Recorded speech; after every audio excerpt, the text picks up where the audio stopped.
Chers amis, bonjour. Nous allons parler aujourd'hui de la paracha Be'alotera, notamment le début de la paracha.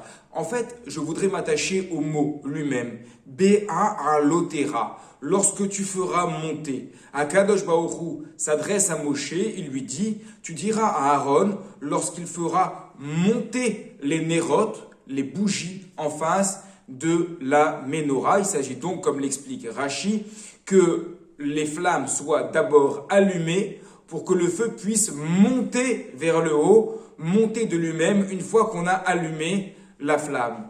On remarque qu'il y a une différence en hébreu entre les termes monter en français et monter en hébreu. Monter en français, c'est complètement dissocié du mot sur. Sur dans le sens au-dessus de. Alors qu'en hébreu, c'est la même chose. Le mot monter, la'alot, a comme racine al qui veut dire sur. C'est-à-dire que pour monter, il faut forcément être au-dessus de quelque chose. Alors pourquoi cette différence? A priori, on serait tenté de dire que ce n'est pas en la faveur de l'hébreu. Ça veut dire que pour monter, pour s'élever, il faut forcément écraser ce qui est en dessous. Il faut être sur quelque chose pour s'élever au-dessus. Or évidemment, ce n'est pas une conception juive. Monter en écrasant les autres, c'est une conception au contraire, une conception occidentale, capitaliste, du succès. Pour monter, il faut écraser, laisser les autres sur le tapis. Ce n'est pas une conception juive. Alors dans ce cas, pourquoi cette affinité entre la'alot et al, sur? On remarque également qu'il est question de cette idée de monter à propos du korban ola, le sacrifice qu'on appelle en français holocauste, parce qu'il est consumé entièrement pour monter vers Akadosh Baruch Hu. Mais ce sacrifice, lorsqu'il monte, au-dessus de quoi est-il? La flamme, lorsqu'elle s'élève, lorsqu'elle monte vers Akadosh Baruch Hu, Be'alotecha, au-dessus de quoi est-elle? On doit l'allumer et elle doit monter par elle-même. C'est qu'il y a en réalité un palier à dépasser.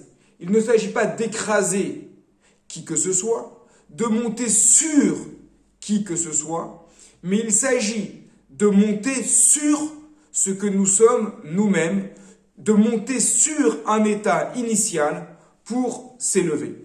Expliquons avec les illustrations que nous avons apportées. Le korban, qu'est-ce que c'est? C'est d'abord un animal. L'animal, il a un niveau qui est béhémite, qui est un niveau purement matériel. Mais lorsqu'il est pris en tant que korban, ola, il va dépasser ce niveau matériel pour s'élever vers Hachem. Donc l'animal va marcher sur ce qu'il était avant, un simple morceau de viande, pour pouvoir s'élever. C'est la même chose avec l'allumage des bougies. La flamme, qu'est-ce que c'est avant? Eh bien, la flamme, auparavant, elle n'est rien. Il faut que l'homme l'allume.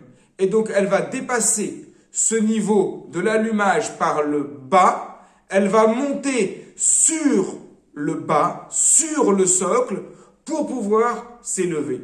Et c'est la même chose lorsqu'il s'agit d'une aliyah, une montée ou plutôt une élévation.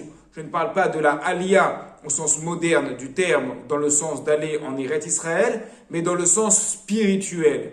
Une aliyah, lorsqu'on s'élève spirituellement, on ne peut pas monter si on n'est pas passé par des paliers. On ne peut pas monter et s'élever vers Hachem si on n'est pas monté sur ce que nous étions auparavant.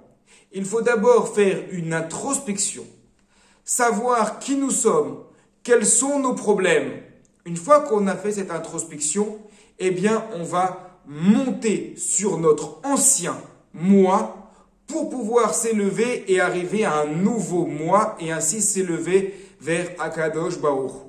C'est comme ça que nous pouvons expliquer ce terme de la'alot, monter sur, non pas monter sur les autres pour s'élever, mais monter sur soi-même, sur ce que nous étions auparavant, afin de pouvoir atteindre un degré supérieur. Qu'Akadosh Baruch Hu nous permette de nous élever correctement par étapes en renouvelant régulièrement ce que nous sommes. Shabbat Shalom à toutes et à tous.